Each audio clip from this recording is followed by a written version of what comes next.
and then it fills to this level. When it's that high, it's that much. And it gets harder and harder to keep adding one more foot of height to the river, because the next foot is this, and now that's the volume of water you got to have. Whereas to go from 0 to the first foot, you only got to fill that much. Check? Okay. So that, if we were to say, how high is the river, it can only 0 to, so if this is the edge of the floodplain right here, without the levee, whatever, you say, well, so now they build the levee, so now it looks like this. You know, that takes a lot of water to fill between 2 and 3. And so with that guy who was tracking the flow of the river, what he's really got is he's got this, now he's in a helicopter looking down over all that territory. You know, these are all reporting regions, because there's all these water table that distributes water into his river. And so he knows that when this much water falls in this section, this reporting section, that has a water table. When that fills up, the overflow goes into the tributary. So there is some knowable rate of how much water is going to be excess and is going to contribute to the flow. And so he's monitoring the flows of all these things to make predictions of the height of the river at some interval in the future. So he can say, he does a time series estimate, and so here's where the river is now, and based on the reporting, all this information being reported, he can predict the height of the river, and he knows when it's dangerous and when they got to start filling sandbags and all that stuff. And so with normal sector cycling, now if this is the S&P 500 river, financials are doing great, but it's dry over in here, so it nets out to normal river. 3 out of 4 reporting start getting lots of rain, and a little rain over here, it's going to fill. And so how long is it? So there's a time lag between it goes from here till it works to the river. So that's days and weeks. Digital trading technology, it's microseconds and seconds and minutes and all that other stuff. So this is so important that the hydrology and all that and all the craft work of how to make the right size of the paddles and all that other stuff to make the mills go and all that. The practical engineering of hydrology is really well developed, and that's sort of the basis of civilization, is to be able to live with water in a manageable way and understand it. And so the statistics of water in a river or reservoirs and all that stuff takes on the characteristics of the wakeby distribution. That's one of 150 different recognizable patterns that describe the behaviors of natural systems, right? So the Gaussian standard normal governs a lot of things, like heights in a population and all that stuff. It has the symmetrical about the mean and an orderly process and tails of certain characteristics, and there's a formula that goes into computing that. And natural processes quite often produce this kind of Gaussian standard normal. It's the most common. But other natural processes have different kinds of shapes to their distribution because of the nature of the process that it's describing. And so the wakeby histogram is based on this whole hydrology business, right? And so what the wakeby does is it says there is some, this is the average in the river right now, and then there is some number where it doesn't get drier than dry. And so it has something like a normalish looking and then it cuts off right there. And then it has some other normal looking thing out to about 2R.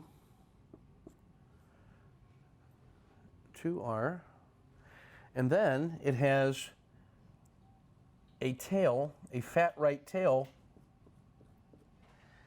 that doesn't go towards 0 as in the standard normal, but it's like, because the river, when it gets above the levee, or if there is no levee, out of the floodplain, there is nothing that stops that, because water flows to the lowest level, where the lowest level was where the glaciers carved it all out, and that was the deepest point, so water runs down that channel.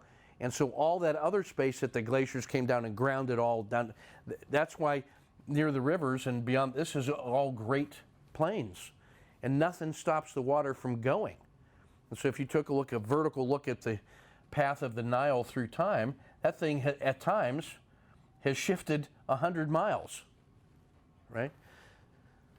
So why do I say why have I gone through all this? Is when I look at the distribution of my style of trading should produce wakeby distributions. I want and so when I look at your histograms and my own histogram, the first thing I look at is, are there any losses greater than 1R? If so, why? Why did you take a greater loss than your initial estimate of the worst possible exit that you could manage?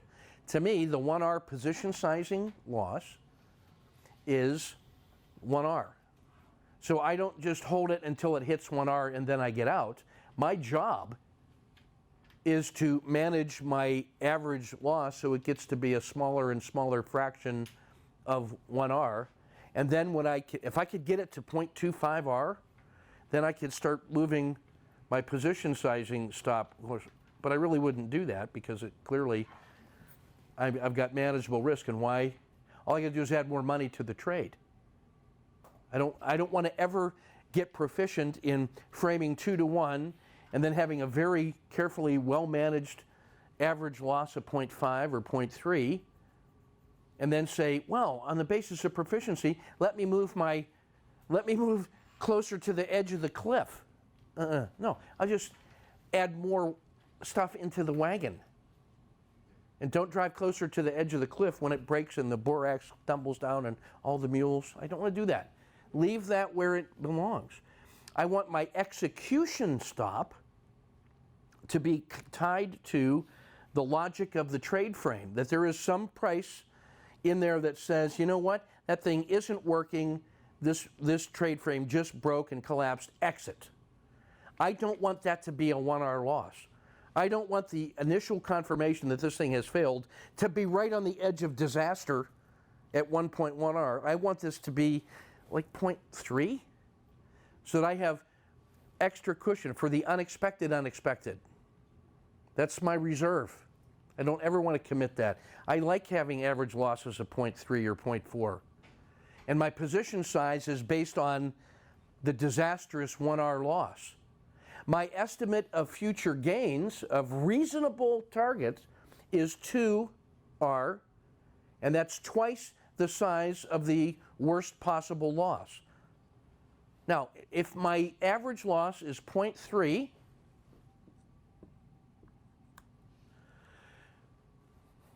and my position sizing is based on a loss of -1, that means what I actually lost was this. And my estimate of reasonable gains going forward is 2 of these R. In terms of execution risk, what that really works out to is 6R. It's 6 of these little average losses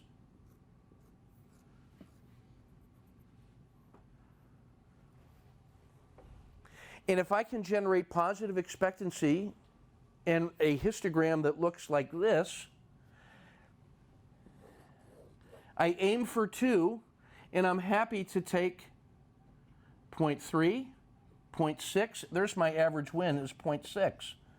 My average win is 2 times my average loss. There's my 2-to-1. So I'm not going to grow that and say, hey, let me just make this 1R loss here, and then my 2R gain is that one, and then use that number to get my position size 3 times larger than I am right now. You know how much stress that is on every single trade you take? A lot. Too old for that. So if I can say, look, I'm comfortable taking a 0.3 loss. You know why? I consider that a 0.7 gain. As soon as I put the trade on, I got a -1R. And could I live with that? Yeah. I can live with a 1R loss. That's going to be the worst loss that I should take. But I can live with a 1R loss. It's not destroying the portfolio. So a 0.3 loss feels like a 0.7 win in my heart. So do you cut off all your losses at point? My average loss is between 0.3 and 0.5, depending on how So you don't put your good I am. execution stop at minus 0.3 R. Yeah, I do. That's where you put your first Yeah. execution stop. Yeah, that's my execution. The red line is my execution stop. My position sizing stop is the 1R. I would actually like that to be, I'm not ashamed if it's like 3 times the size. So it's like 3 times the size of my average, or when that, I feel really comfortable about that kind of trade frame, because now I got to find 2 of those big 1R losses as the available upside. So on any time frame, on an RLCO framework, excursion past Z minus 2, alert, Z2 warning, comes back through Z2, now it's at Z minus 2, buy it, stop at Z3, to the river is Z2, it's 2 Z's, it's 2 Z's to the Bollinger Band mean, far side of the river is 3 Z's, far side of the floodplain is 4 Z's, so my 2 to 1 is just to get back to, my execution is just to get back to the river. Now I got to take the size of that position sizing stop, and can I see 2R available intraday? Intraday, it's like, it's the range stat. For me, intraday is the range stat, because that's the maximum reasonable intraday move. If it moves a range stat, I'm not allowed to be surprised. I'm going to be very grateful, but I can't be surprised because of the definition of it. So all I look at is, I say, if this thing, if I can buy Z minus 2 and get to the river and cash it, that's about a 0.6 for me. I'm not going to give that back, because that's twice, that's an average trade. I'm not going to let an average trade go below 0. If it gets to the Bollinger Band mean and starts to fail, I better be out by the bottom of the river to preserve my 0.3. The point I want to make on all that is this. I have engineered this psychologically and mathematically so that I don't sweat the average loss. I don't feel wrong. It's just, hey, I got an ante. I got to put the chips in to get cards. So that's what you ante, you know? And that's the size of the ante that you can manage in that way is a function of the size of the ante compared to your chip stack. Watch when those guys, and they get into the World Series of Poker and sign the last table, and now suddenly the ante is a 20th of their pot, or I mean, is a 20th of their chip stack. They're sweating bullets. Their initial risk is 5% of their portfolio. And they get shitty cards, they kind of, I can't play that. They're really sweating that. Look at the level of stress. When the ante is 0.1% of their chip stack, they're just playing cards, mucking it and sticking around. Am I going to play this or not? They're mucking all the time. They only play 30% of the cards they get initially. Get to the final table, then it's something else. You're playing with house's money at that point. So in my view, this wakeby distribution is what I want. I should never take losses bigger than 1R. I'd like to see the little histogram of where my average loss is. So my average loss should be somewhere in here. That's my margin of safety, so I'm not stressing too much. And then do I have a natural looking curve on this between 0 and 2R? So between -1 and 2, I'm looking for a normalish curve, because that is a reflection of a normal process repeated many, many times, like our picture of a well-regulated county or village. It's a county. And then, so the second thing I look at then is it positive expectancy? So here's the 0 line. It's got to be positive expectancy, and that number is my expectancy between -1 and +2. And then the third thing I look at is there a possibility of fat tails to the right? Am I open to the possibility that sometimes this thing will go? That's why I want to be in the money and add in that second position somewhere around that 2R breakthrough. And if I get it right around in that area, or maybe just on the far side of the 2R, right? And if it gets through that, and this thing explodes through that resistance, then I've got 2R in hand in a second position, and now it's in the floodplain and beyond and going, and I've got a double scoop on, and when I'm counting up my marbles at the end of the day, I don't even add those extra R to my professional. This is my professional space in here between -1 and 2R. This is just that's good things happening to a bad person. And my evil side says, yeah, you don't deserve that at all. And my professional side says, don't count on that, because the world may someday no longer reward your evil ways. I want to be positive expectancy between -1 and +2, because then I'm getting paid to venture in a carefully constructed way to receive free lottery tickets and see what's in them. Somebody gives you a bucket of oysters and says, you know, historically there's been a pearl or two in that. Okay, pull up the oyster. There's no, man, I'm a loser. I got that one wrong. I thought that was the oyster. I thought I could pick the oyster that had the pearl by inspection from the outside. They all look the same. The trains all look the same leaving the station. That's all I know. And the ones, when I get better than a 2, I rarely get a 2R win, but if it does, it's one that went all the way right up to the edge and then 2R battle drill and execute.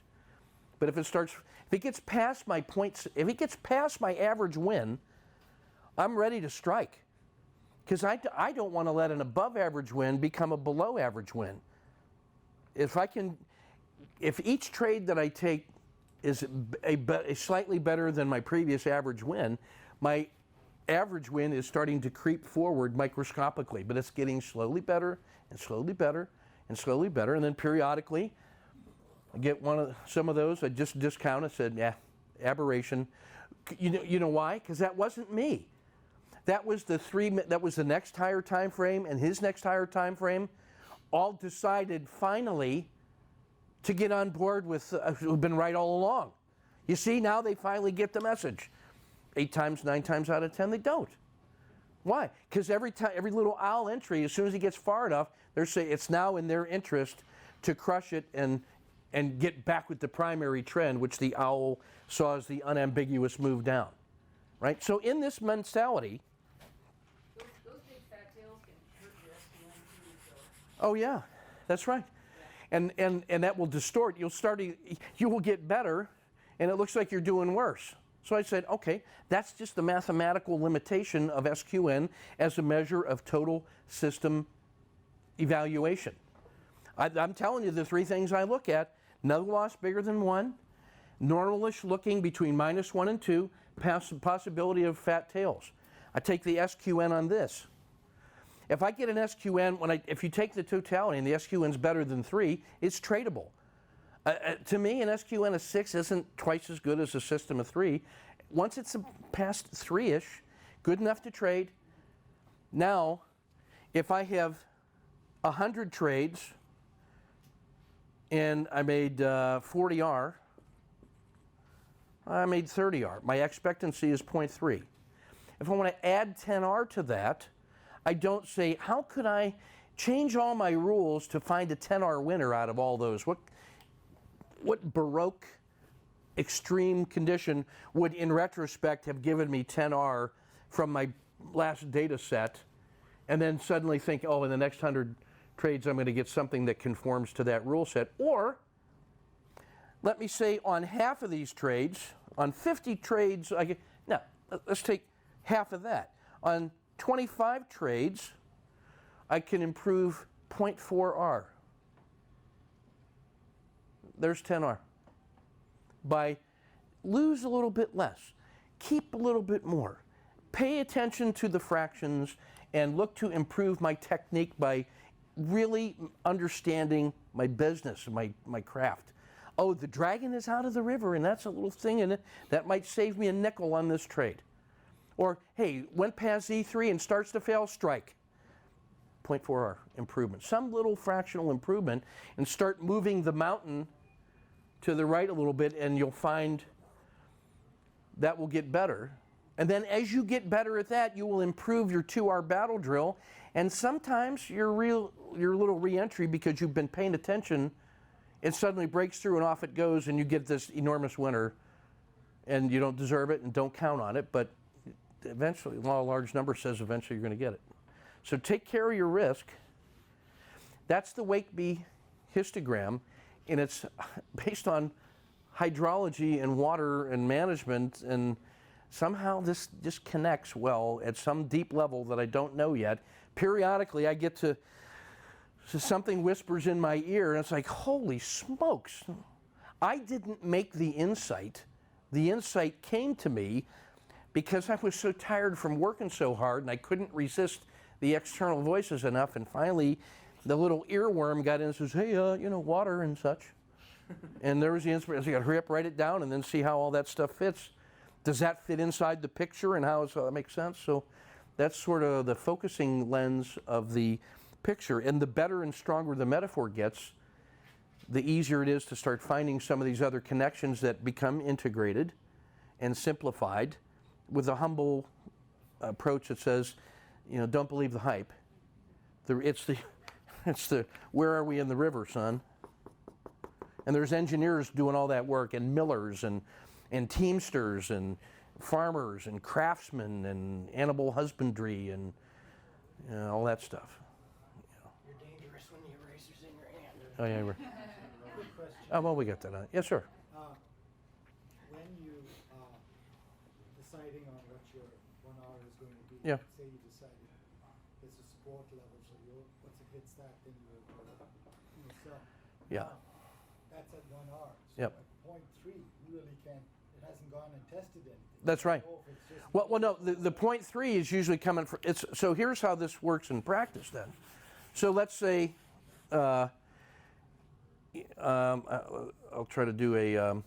So we had an owl, and then the RL10 came back across the dragon, and we took the exit. Hey, Susan, we saw those two little dots, so we took it, and then so we got our exit right here, and the RL10 came through the dragon, and then 2 or 3 bars later, price got better, and so it crossed back through the dragon again, and that's my not later than entry, and so I get back in right here. My stop is right here. That might be 10 cents, and my 1 hour stop might be $1. And that means that there are $2 available on the upside. Intraday, what that means is I found the low of the day and I added a range stat to it. That's the maximum reasonable intraday move. That could be $3 or $4 in XIV. And so here there was some little motion in here where my execution risk was 10 cents and my 1 hour loss risk was $1. And there was some reasonable expectation. I wouldn't be surprised, I'm not allowed to be surprised, if it makes a range stat move, because 1 day out of 6 it will, because of statistics. And so my little venture and re-entry, I'm really risking 0.1. And now some young person would then say, well, if your risk was actually 0.1, couldn't you use that as a 1 hour loss and then have a position size 10 times larger than the position you are currently holding? And I would say that is a good question from a young person. I am not trying to achieve the maximum reasonable position size on every single trade that I take, because the stress level is inversely proportional times 2 and the square root of z is, you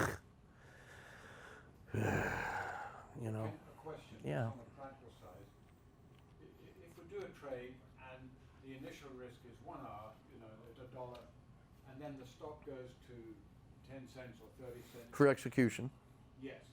So if I get a 1 hour gain, do I report 1 hour. loss 1 hour? 1 hour. Not 10 No, hour. right, it's 1 hour, because R is, now here's why. R is measured as this constant maximum expected loss that you could possibly take. And so by doing that, you can now compare the performance of this system against any other system that by its logic has some certain definition of a 1 hour loss, and then you can compare which one do I prefer. And also, you can standardize your position size for that symbol based on the dollar. Because if you did it off the execution risk, sometimes I'm trading this thing with 1,000 shares, sometimes I'm trading it with 4,000 shares, and I'll tell you what that does to my psychology. What? That's like going into a casino, and there's 10 different tables, and the pot limit and the ante size and all that is different on each and every one of them, and you draw a random number and it says, report to table 7 and play at that size on this hand. Are you kidding? Ugh. I get my little constant number. That's how many shares I'm going to trade this week/month. And I know I'm not going to take a 1-hour loss on that damn thing. And my job is to time the entry so I can get an execute. That's why red, doji, green, go. The doji matters so much because the amount of information it takes to prove that trade wrong is so small. But it also means it's going to fail more often. But it means I'm going to be taking 0.1 losses instead of 0.3 or 0.5 or 0.7 or 0.9. And so this is kind of smoothing out. Each individual trade has less stress, so I can take more of them, so I can achieve the expectancy of the system and not have to try to pick the right one and be perfect on that. I want to be able to do okay when I'm a C-, you know, at school today. I like to be not on my best game and everything has to be right, and then all this because dude, I'm just a freaking monkey, man, you know, with aspiring to be a little bit more. I'll get the opposable thumbs and fine motor control. If I can comment, because you mentioned in your work that our edge is to apply statistical I think so.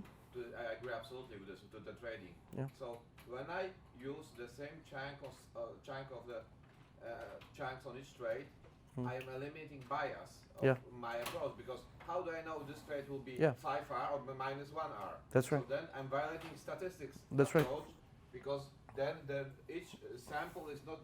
That's right. You're not drawing from the same population. Yes.